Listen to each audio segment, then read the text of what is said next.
চলুন শুনে আসি প্রথম ঘটনা ডক্টর আলিফের কাছ থেকে। আলিফ, ওয়েলকাম ব্যাক। Thank you. আসসালামু আলাইকুম এভরিবডি। ওয়ালাইকুম সালাম। কেমন আছেন? Thank you so much Rasel ভাই। এই তো ভাই আছি আলহামদুলিল্লাহ। ওকে, আপনি কেমন আছেন? হ্যাঁ ভালো আছি। ওকে, আমরা চলে যাই ঘটনায়। জি রাসেল ভাই, অনেক মানে কষ্টে একজনের দেখা মেলে। তো তিনি আমাকে একজনের কাছে নিয়ে যায়, বলে যে তুই এত ঘটনা খুঁজিস, আজকে একটা ঘটনা দিব তোকে, তো অনেক কিছু ডেসক্রিপশন চেঞ্জ করে দিবে। তো আমি যার সাথে দেখা করি তার বয়স মনে হয় 74-75 হবে, সে বয়সটা ঠিক মতো বলতে পারছে না আর কি। আচ্ছা। তো বলছে যে আমি আমার নিজেরই একটা ঘটনা আছে। তো তার বাবা আর কি কবর করতেন, সেই থেকেই প্রথাটা চলে আসে।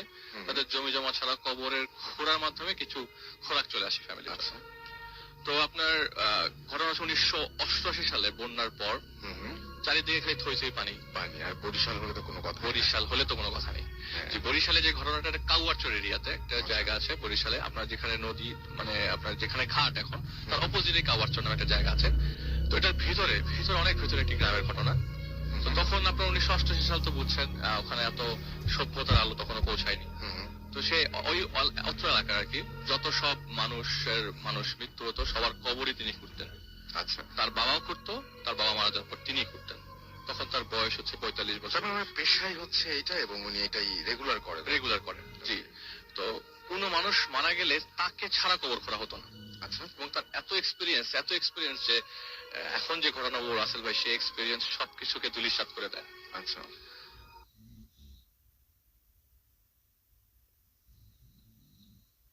You have reached your destination. Websummit Qatar.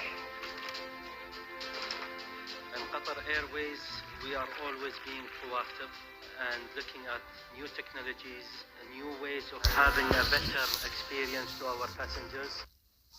তো একদিন আপনার প্রচন্ড গরম পড়েছে, তো আপনার সন্ধ্যা চলে আসছে, বিকাল গড়িয়ে সন্ধ্যা। তো সে একটি গাছের নিচে বসে রেস্ট নিচ্ছিল, বাতাসের জন্য ওয়েট করছে। যখন বাতাস আরাম করে বসে আছেন, এমন সময় একটি লোক, মাগরিবের আজান তখন দিবে অবস্থা, একটি লোক তার কাছে আসে। এসে বলে, ভাই আমার বাড়ির মালিক মারা গেছে, ওনার কবর দিতে হবে। তো এত সুন্দর অমায়িক ভাবে বলে যে সে ওই জায়গা থেকে দাঁড়াতে বাধ্য হয়, অটোমেটিক দাঁড়িয়ে যায় সে এবং তার পেছনে পেছনে হাঁটা ধরে। তো বলে বাড়িটার কথা বলে, আপনার যে বাড়ি থেকে 1/2 মাইল দূরে। তো ওখান থেকে হাঁটা ধরে। তো হাঁটার ডিসক্রিপশন দিয়ে উনি দিল এইভাবে যে আমি যদি 2 কদম দিই, সেই লোকটি দেয় 8 কদম। তো তখন অনেক ফাস্ট হাঁটছে। তো আমি তাকে ধরার চেষ্টা করি, যতই কাছে যাই ততই সে দূরে চলে যায়। তো গ্রামের যে আইল আছে, ক্ষেতের আইল দিয়ে হেঁটে চলে যাচ্ছে। তো যে বাড়িতে ঘটনা, সেই বাড়িটি জনশূন্য, কোনো মানুষ নেই। একটি বাড়িতে মানুষ মারা গেলে সবার আগে কান্নার মানে সাউন্ড চলে আসে কানে, যে এক মহিলারা কাঁদছে। কিন্তু ওই বাড়িতে কান্নার সাউন্ড আসতেছে সেটা একজন পুরুষের। তো বাড়িতে ঢোকার পরে পুরুষ কাঁদছে। বাড়িতে ঢোকার পরে চারিপাশে গাছগাছালি, ওই ঘরটা বাড়ি মানে ঘরটার সামনে উঠোনের মধ্যে একটি লাশের খাটিয়া পড়া। লাশের খাটিয়াটা খোলা এবং তিনি দেখলেন যে একটা কান্নার সাউন্ড ভেসে আসছে এবং রুমের ভেতর ঢুকে যায়। ঘরের ভেতর ঢোকার পরে যেটা দেখে যে একটি লাশের পায়ের কাছে একজন লোক বসে কাঁদছে। এটা সেই লোক যে লোকটা তাকে নিয়ে আসছে, সেই লোকটাই পায়ের কাছে। তো তিনি দেখলো যে লাশের উপরে একটা ময়লা কাপড় লাশের উপরে আছে। তো এখন তো আমাকে মানে প্রিপারেশন নিতে হবে, লাশটাকে মানে গোসল করাতে হবে, কাফনের কাপড় পরাতে হবে।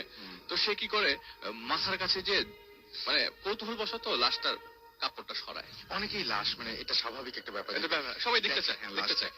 জি, সেই কাপড়টা সরানোর পরে রাসেল ভাই যেটি দেখে সেটি হচ্ছে এই মানুষটি যাকে নিয়ে এসছে সেই মানুষটির লাশ, এবং সেই মানুষটির পায়ের সামনে বসে কাঁদছে, এবং সেই মানুষটির চেহারা তিনি দেখছেন। এবং মানে এই জায়গায় আমি কথা বলতে চাই যে গল্পটা এখানেই শেষ নয়, এরপর আর অনেক রাসেল পড়ে আছে। মানে যেটা এইটুকু গল্প আমাদের শুনলে মনে হয় যে যে নিয়ে আসছে তার লাশ, এরকম আমরা হয়তো শুনেছি, কিন্তু এর পরের অংশটুকু আমরা আসলে মানে অবিশ্বাস্য। যে রাসেল ভাই, যেটি হচ্ছে আমার নিজেরই প্রতিবার কথা বলছি, আর আমার মানে নিজেরই ভয় লাগছে কথা বলার সময়। ঘটনার সময় এক্স্যাক্টলি সে একই ফিল করেছি আমি। তো কি হলো, উনি দৌড়ে ঘর থেকে বের হয়ে গেল, উঠোনে ওই লাশের খাটিয়ার পাশে বসে মাথার মধ্যে হাত রেখে জোরে জোরে নিঃশ্বাস নিচ্ছে, বলে, আল্লাহ তুমি আমাকে যা দেখিয়েছো এগুলি আমি দেখি নাই, এটা আমার দেখার কথা না। সে প্রার্থনা করছে। আমি এইরকম আমার ডিসক্রিপশন, আমার এতদিনের এক্সপিরিয়েন্সে এই ডিসক্রিপশন নাই। আমি কি করব এখন, যে চারিপাশে হন্ত নন্ত হয়ে বেরিয়ে গেল বাড়ি থেকে। এবং হঠাৎ করে দেখলো ওই লোকটি তার পিছনে পেছনে চলে এসছে, বলে ভাই কবর তো দিতে হবে। তো সে আবার মানে ওনার অমায়িক ভাষায় সে আবারও তার পেছনে পেছনে বাড়ির দিকে গেল, কিন্তু ভয় তো মনের থেকে যাচ্ছে না। তো সে কি করলো, আশেপাশে মানুষ খোঁজা শুরু করলো অনেক কষ্টে। কারণ ওই এলাকাটা তার কাছে একদম অপরিচিত, কিন্তু এতদিন ধরে সে ওই বাড়িতে এই এলাকায় সেরকম কখনো আসেনি এবং এই লোকটিকেও সে কখনো দেখে নাই। আচ্ছা। তো যাই হোক, সে আপনার একজন মানুষ খুঁজে পেল, তাকে জিজ্ঞেস করলো যে ভাই এখানে মসজিদ কোথায় আছে। তখন ঈশার নামাজের আজান পড়েছে। তো তখন এটা বোঝা গেল যে রাত 7টা-8টার মাঝামাঝি। আর ওই সময় রাত 7টা-8টা মানে রাসেল ভাই এখনকার অনেক 3টা। রাত, অনেক রাত। হ্যাঁ। তো উনি কি করলো, ওই লোকটিকে বললো যে ভাই মসজিদ কোথায়। তো সেই মসজিদে ঈশার আজান পড়ছে, মুয়াজ্জিন আজান দিচ্ছে এবং ওখানে ইমাম চলে আসছে, মোটামুটি নামাজের প্রস্তুতি শুরু হয়ে গেছে ওই জায়গায়। তো ওখানে খাদেম সাহেবকে পেল। আচ্ছা। বললো যে ভাই একজন মারা গেছে, ওনার তো গোসল টোসল করাইতে হবে, গরম প্রচন্ড, ডেড বডিটা যত তাড়াতাড়ি কবরস্থ করে তত তাড়াতাড়ি ভালো। তো সে ওই খাদেমকে নিয়ে ওই বাড়িতে যাবে। তো গেল এবং বাড়িতে গিয়ে খাদেমের, রাসেল ভাই মানে ওখানকার একটা মানুষ মারা গেলে অনেক ধরনের প্রশ্ন সবার মধ্যে জেগে ওঠে, যে কিভাবে মারা গেল, কি হয়েছে। ওই খাদেম কোনো কিছু জিজ্ঞেসই করছে না, খালি বললো যে ভাই একটু চারিপাশে কাপড় টানান, গরম পানি নিয়ে আসেন। আর ওই যে বড়ই গাছ, অন্ধকারের ভিতরে বড়ই গাছ, তার সুন্দর সে বুঝে গেল, ওই বড়ই গাছ থেকে কিছু বড়ইয়ের পাতা নিয়ে আসেন। আচ্ছা। আর মসজিদে যান, মসজিদে যে আপনি কিছু জিনিসপত্র পাবেন যেগুলি আমাদের লাশের গোসলের পরে জিনিসগুলো লাগে, কাফনের কাপড় থেকে শুরু করে রাসেল ভাই সবই রেডি মসজিদে। আপনি তখন বাইরে বলছিলেন আমাকে যে কাফনের কাপড়, আতর, কাফনের কাপড়, চাপাতি, সুরমা সব রেডি এবং সব থোকায় থোকায় মসজিদের বাইরে সাজানো, যেন সবকিছুর প্রস্তুতি নেয়াই আছে। খালি মনে হয় যে ওনাকেই দরকার, জিনিসটা এরকম হয়ে গেছে। তো উনি কি করলেন, জিনিসগুলা সব সুন্দর সাজানো পেয়ে মানে ওনার প্রতি যত ঘন্টা বের হয় তত পার হচ্ছে তত তার মাথা খারাপ হয়ে যাচ্ছে। সে বাড়িতে আসলো এবং সব জিনিস হুজুরকে বুঝাই দিল। হুজুর মানে রাসেল ভাই বলতে গেলে গোসলের পানি যত গড়িয়ে আসে তত সুগন্ধি বেরিয়ে আসে। চমৎকার ভাবে গোসল করাচ্ছেন। এরকম এরকম গোসল তিনি আগে কখনো দেখেন নাই। যত গোসলের পানি গড়িয়ে গড়িয়ে বাইরে আসতেছে তত বেশি গন্ধ বেরোচ্ছে। আপনি একটা কথা বলছিলেন মাঝখানে বাইরে যে চারিদিকে ঘিরে দিতে বলেন উনি। হ্যাঁ, চারিদিকে ঘিরে দিতে বলে কাপড় দিয়ে সুন্দর করে। নর্মালি মানুষ মারা গেলে আমরা চারপাশে কাপড় দিয়ে ঘিরিয়ে দিই, কিন্তু ওখানে তো মানুষ নাই, গোসল তো সেমনিও করাতে পারতো, কিন্তু সে তার নিয়ম অনুযায়ী গোসল করায় এবং পানি যত গড়িয়ে আসে তত গন্ধ চারিপাশে ছড়িয়ে পড়ে। তো কি হলো, সে একটু অবাক হয়ে যাচ্ছে যে এরকম ঘটনা কখনো সে আগে দেখেনি। হঠাৎ করে রাসেল ভাই যে জিনিসটা আসলে মানে জানি না সবাই কিভাবে নিবে, আমি কিভাবে নিয়েছি রাসেল ভাই, আমি ভয় পেয়ে যাই যে হঠাৎ করে 400 মানে 200 থেকে 300 জন লোক ওই বাড়ির দিকে এগিয়ে আসছে। তার ভাষ্য মতে যে 200-300 কখনোই হবে না, আরো বেশি মানুষ হবে। যে এখন যখনই সে চিন্তা করে যে এই লাশটাকে উঠিয়ে খাটিয়াটা ধরে নিয়ে যাবে কে, আমি আর হুজুরই তো আছি।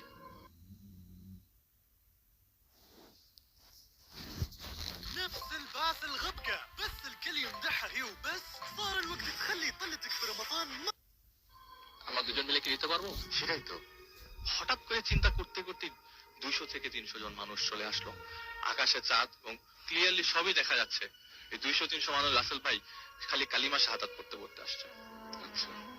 তো কালিমা শাহাদাত পড়তে পড়তে আসে, যখন কোনো লাশ আমরা নিয়ে যাই দেখা যায় যে কেউ মনে মনে পড়ে, কেউ আস্তে আস্তে পড়ে, কিন্তু এরা এমন তালে তালে পড়ছে কালিমা শাহাদাত যে একজনের মুখ থেকে মিস হচ্ছে না, এরকম সবাই জোরে জোরে পড়ছে। এবং কালিমা শাহাদাত পড়ে সবাই যখন কাছে আসলো, কাছে আসার পর আসলে কারোরই চেহারাই দেখা যাচ্ছিল না। মাথার টুপিটা পরিষ্কার, পাঞ্জাবি সাদা, সবকিছু ঠিক আছে, কিন্তু চেহারা কারোই পরিষ্কার না। সে কাঁধে কোদালটা কাঁধে নিল এবং লাশের সাথে সাথে চলা স্টার্ট করলো। তার ভয় তো রাসেল ভাই আস্তে আস্তে বাড়ছে, কমছে না। আমি কোথায় যাচ্ছি, আমাকে এই জায়গায় নিয়ে আসছে, আমার এটা কি আমার স্বপ্ন, আমার হ্যালুসিনেশন, এটা কি আমি নিজেও জানি না। অভিজ্ঞ একজন মানুষ, উনি কিন্তু এতদিন ধরে কাজ করছে এবং ওনার বাবাও কাজ করেছে, কারণ ওনার বাবার কাছেও তিনি এরকম ঘটনা শোনেন। রাসেল ভাই লাশ নিয়ে হাঁটছে তো হাঁটছেই, মাইলকে মাইল হাঁটছে, 4 ঘন্টা 5 ঘন্টা হয়ে গেছে, রাস্তা শেষ হয় না। কবর কোথায়? কবর তো আশেপাশে কোথাও দিয়ে দিলেই হয়তো। রাস্তা শেষ হয় না এবং এরকম রাস্তা সে আগে কখনো হাঁটে নাই। অনেকক্ষণ পরে তার কাছে মনে হয় আমি 6-7 ঘন্টা হাঁটলাম, হাঁটার পরে আমি একটা জায়গায় আসলাম, ঘুটঘুটে অন্ধকার, চারিপাশে অন্ধকার, খালি চাঁদের আলোতে আমি কিছু জিনিসগুলো বুঝলাম যে এটা একটা কবরস্থান। রাসেল ভাই অনেক বড়, ওই জায়গায় খালি থই থই পানি মানুষ মারা গেলে দেখা যায় লাশ মানে ভাসিয়ে দিচ্ছে, হুম, কিন্তু এই জায়গায় এত সুন্দর ফিল, এত সুন্দর মাঠ, এত বড় কবরস্থান সে আগে কখনো ওই এলাকায় দেখেনি। কবর যখন ঢুকে যায় কবরস্থানে ঢোকা মাত্রই, আসল ভাই এখন তো যাবে জানাজাতে, হুম, ঢোকা মাত্রই দেখা যায় যে ওই যে 200-300 মানুষ আসছিল পিছিয়ে পিছিয়ে, সবাই কালিমা শাহাদাত বলতে বলতে স্প্লিট আপ করে ফেলে, সব আলাদা আলাদা হয়ে 10-20 জন করে ভাগ করে মাঝখানে লাশটা চলছে, তারা ঘুরে ঘুরে যাচ্ছে কবরটার দিকে। এবং জানাজা হয়েছে ঠিক কবরটার আগে, একটু আগে। তো লাশটা রেখে যখন জানাজা পড়ে, আসল ভাই সে কোদাল টোদাল রেখে অজু করতে যায়, পাশে একটি পুকুরের মতো ছিল, অজু করে আসে এবং দেখে যে ওই 200-300 লোক ইম্পসিবল, পুরো জায়গাটাতে মানুষ ভরে যায় খালি জানাজাতে, 1-2 মানুষ না, এরকম মানুষ মুহূর্তের মধ্যে শত শত মানুষ জানাজাতে চলে এসছে। এবং ওই যে খাদিম সাহেব সে নামাজটা পড়ায়, নামাজটা পড়াবার পরে লাশটিকে কবরস্থানের কাছে নিয়ে যায়, যেটা সব কিছু ডেসক্রিপশন রাসেল ভাই চেঞ্জ করে দেয়। কবরটার পাশে লাশের খাটিয়াটা রাখা হয় এবং লাশটা উনি যেটা দেখে যে লাশটা আস্তে আস্তে গড়িয়ে কবরের মধ্যে চলে গেল। কেউ ধরেনি লাশটাকে, না হুজুরটা না সে, তার না ছিল তার কোনো আত্মীয় স্বজন। আস্তে করে লাশটা চলে যায় কবরের ভিতরে এবং কবরের ভিতরে যাওয়ার পর আমরা লাশের বাঁধনটা খুলে দিই, সে দেখে অটোমেটিক লাশের বাঁধনটা খুলে যাচ্ছে আর আস্তে করে লাশটা মাথাটা পশ্চিম দিকে কাজ হয়ে গেল। এটি কে করছে রাসেল ভাই? ওনার মাথায় এগুলি কিচ্ছু নাই। সেটাই হয় আমি কিছু বলতে পারছি না, শুনছি, খুব মন দিয়ে শুনছি। রাসেল ভাই বলছে যে মানে লাশের সাথে 2 ছেলে নামবে এবং সে যদি বাবা হয়, ভাই হয়, ছেলে হয়, তারা কি করে লাশটাকে আপনার কবরের ভিতরে নামিয়ে দেয়, কিন্তু লাশটা অটোমেটিক কবরের ভিতরে ঢুকে গেল এবং আস্তে করে খাদিম সাহেব বলল, এই তুমি এখন চাটাই দিয়ে দাও। চাটাই তো না, কলা পাতা, বাঁশ দিয়ে দাও। সুন্দর করে বাঁশগুলো সাজিয়ে রাখলো, রাখার পর কলা পাতা দিল। আর মজার বিষয় আসলে আমি একটা জিনিস স্কিপ করে গেছি, উনি যখন কবর খুঁড়ছিল উনি একটা করে কোপ দিচ্ছে, তার কাছে মাটি আসছে 10টা কোপের মাটি, অনেক বেশি পরিমাণে, অনেক বেশি, 40 মিনিট লাগে, 40 থেকে 50 মিনিট লাগে তার একটা কবর করতে, সে 2 মিনিটে কবর করা হয়ে গেছে। তো যাই হোক, ঘটনাতে চলে যাই। উনি যখন কবর দেওয়া শেষ হলো, কবর কাঁধে রাসেল ভাই আবারও কাঁধে কোদাল উঠাতে এসে দেখলো আশেপাশে একটা মানুষ নাই। যখন কবরটা খোঁড়া শেষ হয়ে গেছে, সবাই লাশটাকে নামিয়ে দিয়ে গেছে এবং মুনাজাত হয়েছে, ওর মধ্যে মুনাজাত হয়ে গেছে। মুনাজাত হওয়ার পর যখন কবর সে যখন কাঁধের মধ্যে কোদাল উঠালো, একটা মানুষ নাই রাসেল ভাই, জনশূন্য সেই এলাকায়।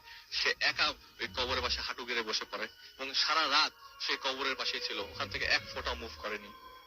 একটা সময় ঘুম চলে আসে, ঘুমিয়ে যায়, ঘুম ভাঙে। সকালবেলা দেখে যে তার ছেলে তাকে ডাক দিয়ে ঘুম থেকে উঠালো, যে আব্বা তুমি কই ছিলা, তুমি কি কালকে রাতের বেলা শহরে গেছিলা? সে তার ছেলেকে ডিসক্রাইব করতে পারে না সে কোথায় গিয়েছিল, সে জানে না সে কোথায় গিয়েছিল, তার কাছে ভাষা নাই আমি কোথায় গিয়েছিলাম। তো রাসেল ভাই, আপনি এরকম একটা সিচুয়েশন ফেস করলে সকালবেলা চাবো জিনিসটা যদি কোথায় হয়েছে সেই জিনিসটা আবার চেক করবার জন্য। কৌতূহল আপনারও থাকবে, আমারও থাকবে, তার মধ্যেও কৌতূহল ছিল। সে কি করলো, গতকাল রাতে যে রাস্তা ধরে সে ওই জায়গায় গেছে, সেই রাস্তা ধরে সে আবারও হাঁটা ধরলো, কিন্তু ডিসক্রিপশন রাসেল ভাই সেগুলি দেয় না। সেই বাড়িতে দেখে এত মানুষ, উঠোনে এত মানুষ, বাড়ি ভর্তি মানুষ। জিজ্ঞেস করলো, আচ্ছা সৈয়দ আশরাফ আলীর বাড়ি এটা না? তো ওখানকার মহিলারা বললো যে হ্যাঁ, সৈয়দ আশরাফ আলীর বাড়ি এদিক দিয়ে একটু ভিতরে, ইঙ্গিত দেখালো। তো তার আর সাহসে কুলন না, কারণ কালকে রাত্রে তিনি এই বাড়িতেই আসছিল। সে যখন মহিলাকে জিজ্ঞেস করলো, এই বাড়িতে সৈয়দ আশরাফ আলী গতকালকে মারা গেছে না? তখন এই মহিলা বলে, না না, সৈয়দ আশরাফ আলী তো মারা গেছে আজকে থেকে 20 বছর আগে। তাহলে গতকাল রাতে তার কবর ছিল কার? এত মানুষ আসলো কোথা থেকে?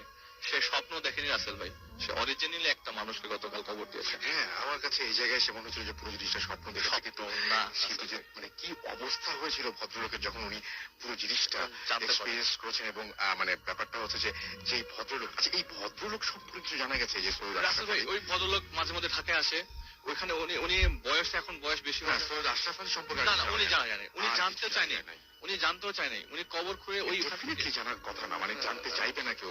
এই ঘটনা প্রত্যেকটা মানুষ চাইবে যে এই ঘটনা আমি যত তাড়াতাড়ি পারি ভুলে যাই, আর যেন জীবনে কোনোদিন এরকম যত ভুলো তত ভালো আমার জন্য। একদম, যত ভুলবো তত বেশি ভালো আমার জন্য। কিন্তু রাসেল ভাই, সত্যি আমি ইন্টারাপ্ট করলাম যে রাসেল ভাই যে উনি বলছে যে আমি যে সৈয়দ আশরাফ আলীর কবর দিলাম, আমি যদি স্বপ্ন দেখতাম তাহলে আমি দৈনন্দিন জীবনে যাদের সাথে চলাফেরা করি তাদের চেহারা দেখবো। হুম। আমি এমন একজনের চেহারা দেখবো কেন, যে কে আমি জীবনেও দেখি নাই।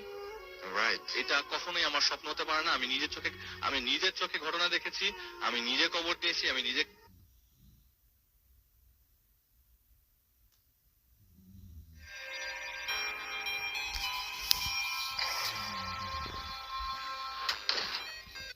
কাঁধে কোদাল উঠেছি, আমি সব ফিল করি। আমার হাতের মধ্যে এখনো কোদালের ছাপ। এবং সবচেয়ে বড় কথা, যিনি রেগুলার এই কাজটা করেন তার কাছে তো ভয়ের কিছু নাই। ভয় তিনি না, নানান ভাবে চেষ্টা করবেন যে ঘটনাটা কি ঘটেছে চলে আসলে যাওয়া, সেটা সেটা বুঝতে, সেটাই আসলে। রাইট, সেটাই।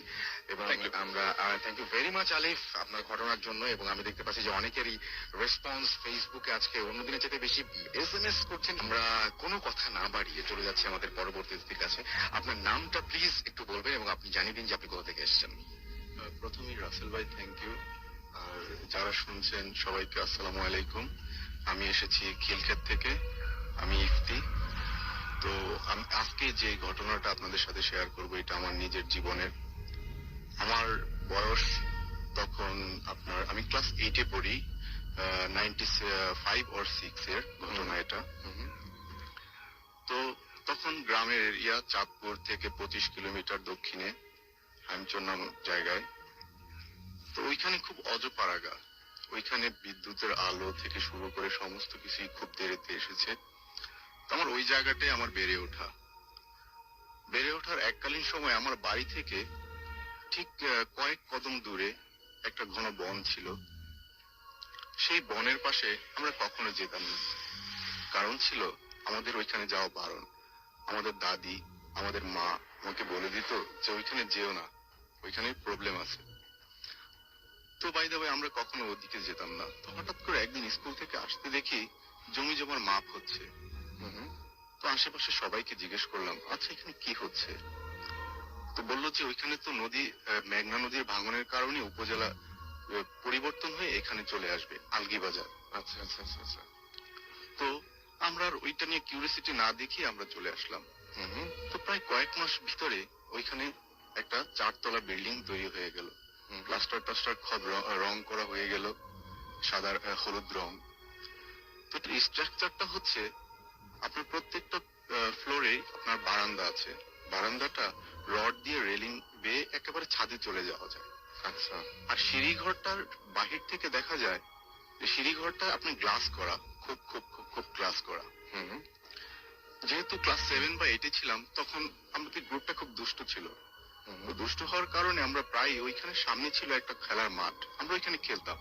খেলতে খেলতে একসময় কি হলো, আমরা ওই ইটা মেরে আমরা ওই গ্লাসগুলো ভাঙতাম।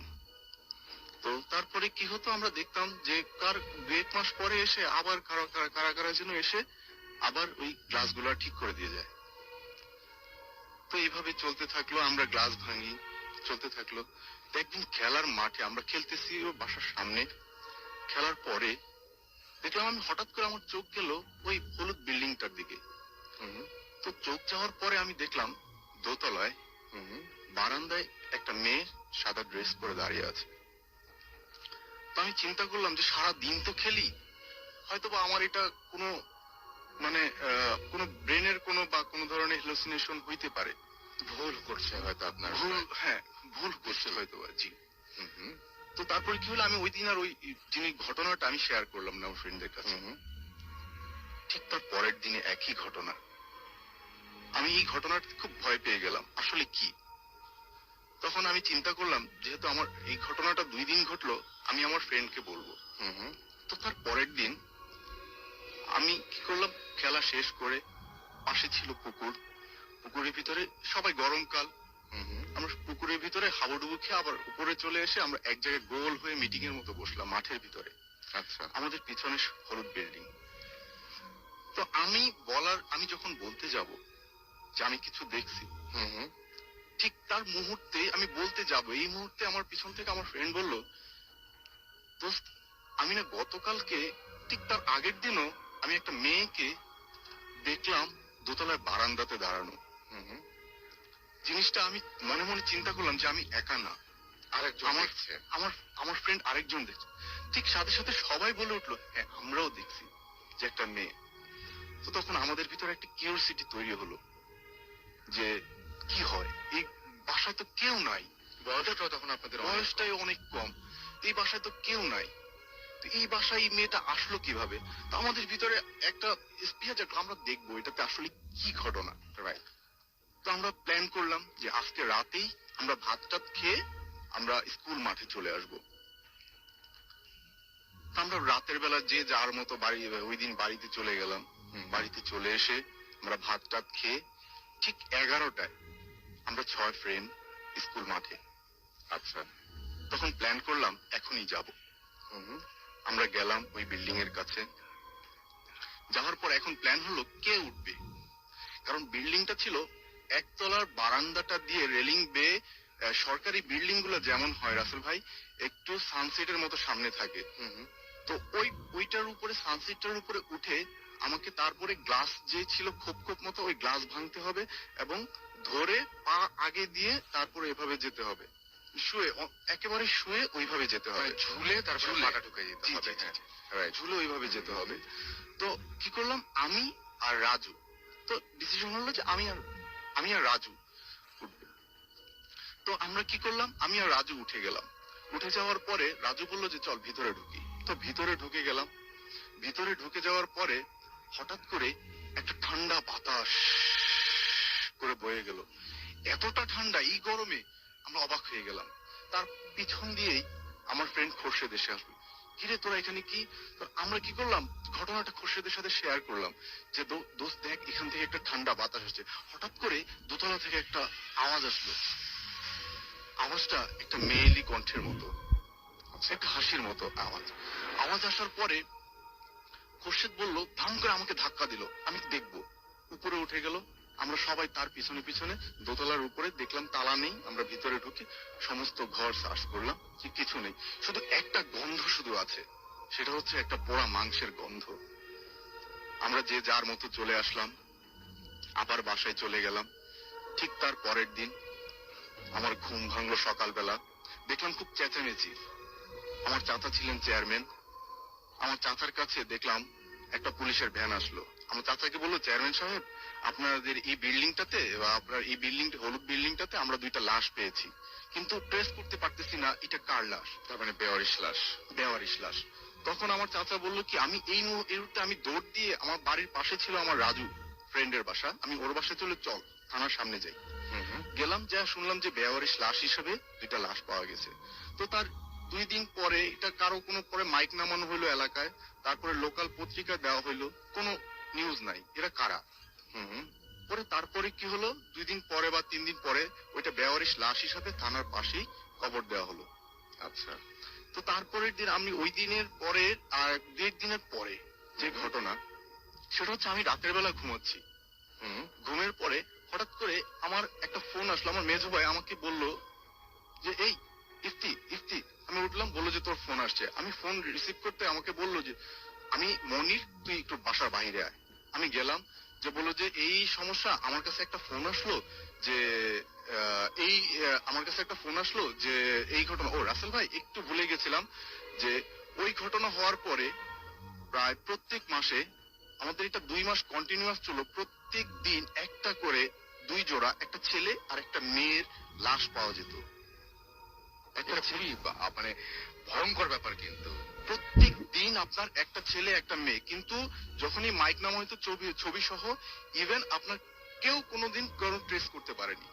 2 মাস চললো এটা। প্রত্যেকটা লাশই বেওয়ারিশ পাওয়া যেত। বেওয়ারিশ লাশ হিসেবে কবর দেওয়া হতো। তো এই ঘটনা, তো কি করলো, সরকারি ভাবে বললো যে এখানে তো অনেক সরকারি অফিস আছে, এখানে কয়েকটা ফ্যামিলিকে থাকতে দেন। তখন কি করলো, আপনার 2 জন ভূমি অফিসার একজনকে পেলো যে ফ্যামিলি সহ এখানে থাকবে। ফ্যামিলি বললে ভুল হবে, আপনার তার বাবা আর ছেলে।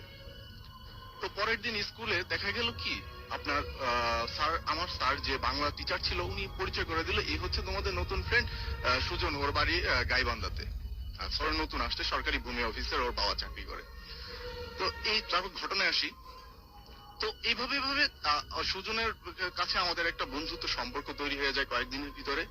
তো আমি ঘটনা আসি মনিরের ঘটনা। তো মনির বলল যে কে যেন আমাকে ফোন করে বলতেছে আমাকে বাঁচা বাঁচা বাঁচা। তো আমি বুঝতে পারছি যে এটা সুজনের গলা, সুজনের গলা, এটা আমি বুঝতে পারছি। তখন আমাদের এখানে যাইতে হবে। আমরা সবাই দৌড়ে দৌড়ে সেই হলুদ বিল্ডিং এর কাছে গেলাম। যা দেখলাম যে ওই বিল্ডিং কে উঠবে। তো এর ভিতরে কি করলো, খোরশেদ ধাম করে আবার উঠে গেল বিল্ডিং এ। যখন গেল সবার তার পিছনে পিছনে উঠে গেল দোতলায়। দোতলায় যা দেখলো কেউ নাই, শুনশান ঘর, কোনো আলো নেই। হঠাৎ করে উপর থেকে পানির শব্দ, পানি ফেলতেছে কে। তবু সবাই আমরা দৌড়িয়া ছাদের উপরে গেলাম। একজন দেখলো এই দেখ কার যেন পা দেখা যাচ্ছে। আর ট্যাঙ্কিটা, পানির ট্যাঙ্কিটা ছিল আপনার হচ্ছে ইট দিয়ে তৈরি করা, মাঝখানে কার যেন পা দেখা যাচ্ছে। আমরা সবাই খোরশেদ লাফ দিয়ে উঠে গেল ট্যাঙ্কির উপরে, পা ধরলো, এই সুজন সুজন। কি করলো, সুজনকে আমরা ধরে নিয়ে উপজেলা স্বাস্থ্য কমপ্লেক্সে নিয়ে গেলাম ওই রাতে। আমরা ভূমি অফিসের একজন লোকের মাধ্যমে খবর দিলাম যে সুজনের বাবা কোথায় আছে। বললো যে অফিসের কাজে ঢাকা গেছে। তো বললাম যে ওনাকে একটু খবর দেন সুজনের এই অবস্থা। তো আমরা যার ওইখানে ছিল, আমরা যার যার মতো আবার বাড়িতে চলে যাই। তো সকালবেলা আমরা আসলাম, এসে আবার সুজনের সাথে বললাম, সুজনের জ্ঞান ফিরেছে মেবি 11টায়। তখন আমি বললাম যে দোস্ত কি হয়েছে। ও বলে যে দোস্ত আমাকে আর ওই বাসায় যাইতে দিস না, আমাকে ওরা মেরে ফেলবে। আমি বললাম যে ঘটনাটা বল, তোর বাবাকে বলতে হবে, বা এলাকার অনেক লোক আছে আমি তাদেরকে বলবো যে ঘটনা কি হয়েছে। না দোস্ত আমাকে ওই বাসায় আর দিস না, আমাকে মেরে ফেলবে, দোস্ত আমাকে ওই বাসায় দিস না। তো তারপরে কি হলো, ওর বাবা আসতে আসতে আপনার বিকাল 4টা বেজে গেল। আমরা ওর আঙ্কেলের কাছে বললাম, আঙ্কেল দেখেন ওই বাসায় থাকেন না, থানার পাশে আপনার একটা সরকারি বিল্ডিং আছে, আপনি ওইখানে থাকেন, ওইখানে থাকেন না যেহেতু ওইখানে। উনি আমাকে বললো তোমরা বাচ্চা ছেলে, আমাদের সবাইকে বলো তোমরা বাচ্চা ছেলে, তোমাদের কথার কোনো আমলে নিলেন না ব্যাপারটা। জি জি রাফি ভাই, তারপরে আমলে নিলেন না। তারপরে অনেক সত্য মিথ্যা সবকিছু উনি কি করলেন, ওই টেনে হিস্ট্রে সুজনকে নিয়ে গেলেন ওই বিল্ডিং এ। নিয়ে যাওয়ার পরে দিন কি হলো, আমরা যার যার মতো বাড়িতে চলে গেলাম। রাত 12টা কি 12:30টার দিকে হঠাৎ করে আমি থাকতাম আমার শোয়ার আপনার খাটের পাশে ছিল জানালা। জানালার টাক টাক করে আওয়াজ হলো। আমি বললাম কে। বললো যে আমি কে। খোরশেদ, দরজা খোল তাড়াতাড়ি। আমি দরজা খুলে দেখি খোরশেদের পুরা শরীর ভেজা। আমি তাকে কি করলাম, একটা তাওয়াল দিয়ে আমার একটা গেঞ্জি, সেন্ডু গেঞ্জি আর একটা থ্রি-কোয়ার্টার দিলাম। ও বললো যে আমার পড়ার সময় তুই এখন চল। তো কি করলাম, দুইজনে দরজা মানে একটা অনেক রকম ধরনের ধাক্কা দিয়ে আমরা না আটকে আমরা চলে গেলাম হলুদ বিল্ডিং এর দিকে। হলুদ বিল্ডিং এর দিকে যখন গেলাম, রাসেল ভাই বিশ্বাস করবেন না, এত বাতাস এখানে, এত বাতাস কি হবে। তখন আমরা যখন গেটের দিকে, কেচি গেটের দিকে আগাই, আমরা আগাইতে পারতেছি না, কি হচ্ছে। আমরা এক পা গাইলে আমাদের বাতাসে আরো দূরে। তখন খোরশেদ বলল দোস্ত এখান থেকে না, পিছন থেকে যাব, পিছনে একটা সুপারি গাছ আছে, তারপরে আম গাছ বেয়ে আমরা ছাদের উপর উঠবো। ও যেই কথা সেই কাজ, পিছনে দৌড়ে চলে গেল, আমিও তার পিছনে পিছনে। ও আবার এই রশি টসি ছাড়া সুপারি গাছে উঠতে পারে ভালো। ও ধামাধাম কয়েক উপরে উঠে গেল সুপারি গাছে। আমিও তার পিছনে পিছনে দেখা দেখায় গেঞ্জিটা খুলে কোন রকমের গিট্টু দিয়ে ওই সুপারি গাছে ওঠার চেষ্টা করতেছি। তো তারপরে কি হলো, ও যখন উঠে গেছে অর্ধেক, তখন দেখলাম ধাম করে খোরশেদ সুপারি গাছ থেকে নিচে পড়ে গেল। আমি তাড়াতাড়ি নেমে আমি ওকে বললাম যে দোস্ত কি হয়েছে।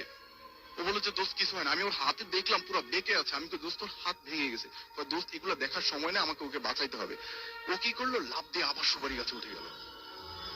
উঠে যাওয়ার পরে ও পিছনে পিছনে আমি উঠে গেলাম। ও আম গাছের ডাল বেয়ে ছাদে উঠে গেল, আমি আস্তে আস্তে, ও আমার অনেকটা আগে। ও দেখলাম যে দরজাটা লাথি দিয়ে সরিয়ে ভিতরে ঢুকে যাচ্ছে, গিয়ে উপরের ছাদের দরজাটা সরিয়ে ভিতরে ঢুকে গেল। আমিও দৌড় দিলাম ওর পিছনে পিছনে। আমি যখন রেলিং এর পাশে দেখলাম সুজনকে, খোরশেদকে ধাম করে কে যেন দরজার বাহির থেকে টান দিয়ে, অনেকটা সিনেমার মতো হয় যে ধাম দিয়ে এক পাশ থেকে আরেক পাশে নিয়ে যায়, ধাম করে নিয়ে গেল। আমি এখন কি করব, আমি কি চলে যাব, নাকি আমি খোরশেদকে বাঁচাবো, নাকি সুজনকে বাঁচাবো। আমি করলাম কি যে না, আমি এখান থেকে যদি চলে যাই বা আমি কি ফিরতে পারবো, তাহলে শুধু আমি এক পা আগাই। আমি যখন এক সিঁড়িতে পা দিলাম, কে যেন রাসেল ভাই, কে যেন আমাকে ধাম করে একটা ধাক্কা মারলো। ধাক্কা মেরে আমি সিঁড়ির গোড়ায় পড়ে যাই। আমার মাথাটা পড়ে যাওয়ার ফলে এই যে রাসেল ভাই, আমার এই নাকের এখানটাতে আমি পড়ছি, আমার নাকটা এখান থেকে করে আপনার এই বাঁকা হয়ে যায়। এই যে হ্যাঁ আমি দেখতে পাচ্ছি, এই জায়গাটা পুরো বাঁকা হয়ে যায়। বাঁকা হয়ে যাওয়ার পরে আমার মাথাটা ছিল ঘরের দিকে। দেখলাম, আমি বিশ্বাস করবেন না যে সুজনের বাবা ডাইনিং টেবিলের পাশে কে যেন অটোমেটিক্যালি, আমি দেখলাম যে ওনার পাটা ছিঁড়ে যাচ্ছে। আমি আরো ভয় পেয়ে গেলাম। তারপরে আমি চিন্তা করলাম যে এখন কি হবে।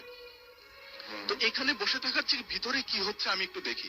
আমি যেই উঠতে যাব কেউ একজন আমাকে টান দিয়ে একেবারে চেয়ারের সহ আমার মাথায় প্রচন্ড ব্যথা পাই, আমাকে নিয়ে দেয়ালের সাথে ধাম করে বাড়ি দিল। বাড়ি দেওয়ার পর আমি আমার ডান দিকে ফিরে দেখি খোরশেদ, আমার বাম দিকে সুজন বারবার চিল্লাচ্ছে, আমাকে বাঁচাও, আমাকে বাঁচাও, কে আমাকে মেরে ফেলবে, আমাকে ওরা মেরে ফেলবে। আমি তারপর সুজনের বাবার দিকে তাকালাম, আমার আঙ্কেল, সে দেখলাম টান দিয়ে ওনার হাত পা দুইটা ছিঁড়ে ফেলতেছে। কে বা কারা আমি জানি না, শুধু আমি একটা কথার আওয়াজটা ট্রেস করতে পেরেছি যে তোরা এখানে এসেছিস কেন। তারপরে আমি কিচ্ছু জানি না। তারপর হঠাৎ করে দেখলাম নিচে কে কে কে অনেক ধরনের শব্দ। তারপরে আর আমার জ্ঞান নেই। পরের দিন জ্ঞান ফিরলো, দেখলাম আমি হসপিটালে, সে একই চাঁদ সদর হসপিটালে। ওইখানে আমি পাশে ফিরলাম খোরশেদের পাশে সুজন।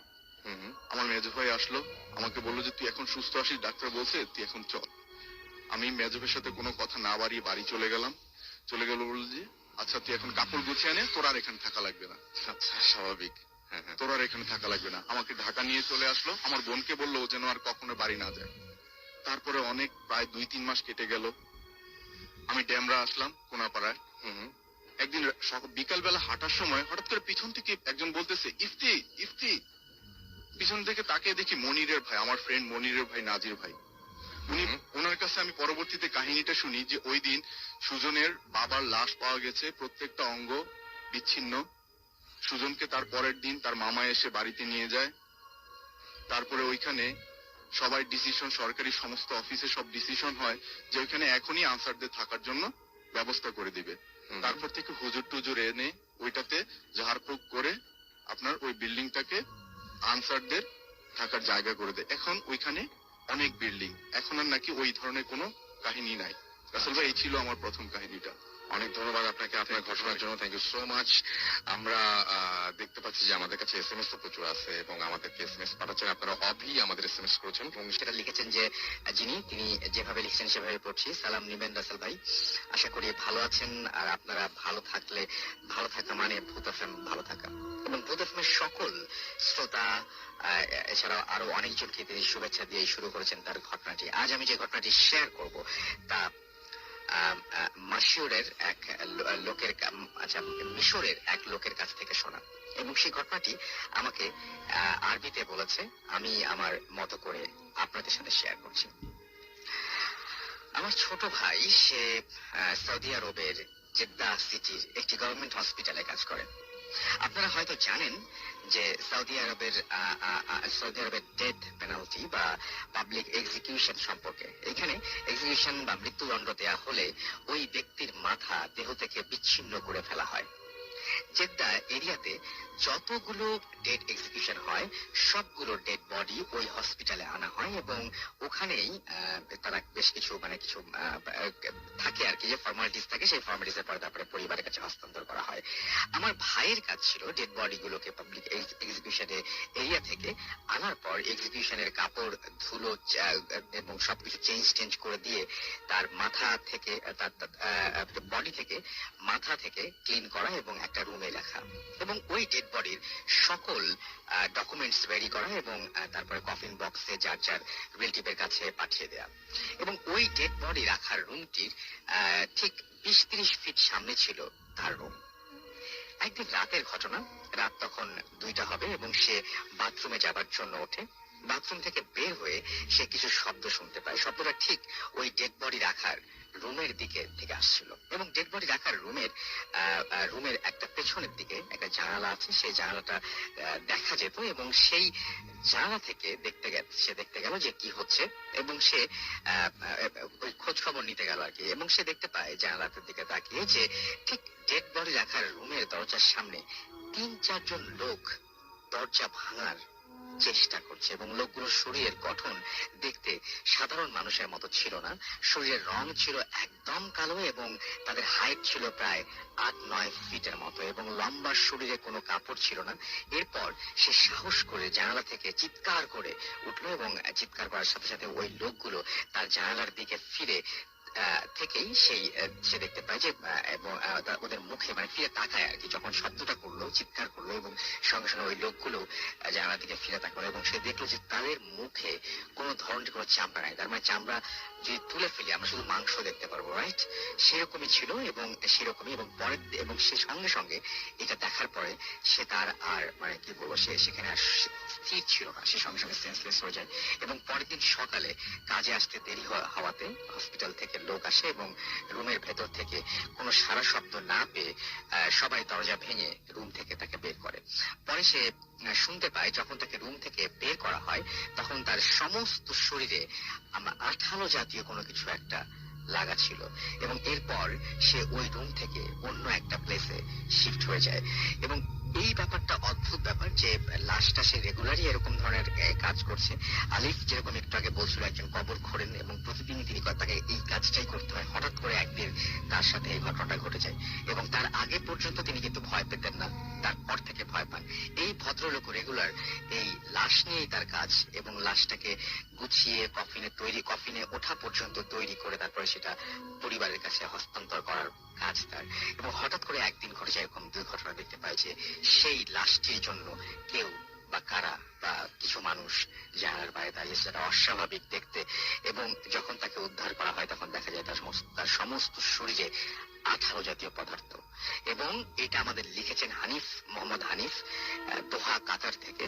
এবং আপনাকে অনেক ধন্যবাদ হানিফ আপনার এই ঘটনার জন্য এবং আশা করছি আপনাদের অনেক বেশি ভালো লেগেছে। বলি আরো একবার আমাদের যে এসএমএস আছে, আমাদের পরবর্তী অতিথির কাছে নতুন একজন অতিথি আমাদের সাথে জয়েন করেছেন। আপনার নামটা প্লিজ একটু বলবেন এবং আপনি কোথা থেকে এসেছেন যদি আমাদের সবাইকে একটু বলতেন। হ্যালো লিসনার, আমি নাহিদ ইসলাম মনিকা, এসেছি যাত্রাবাড়ি থেকে। জব করছি গ্রামীণ ফোনে, দীর্ঘ 10 বছর যাবত আছি গ্রামীণ ফোনে। ওকে, শুনি আপনার ঘটনা আমরা। জি, আমার ঘটনাটি মূলত আমার নানা বাড়ির একটা ঘটনা।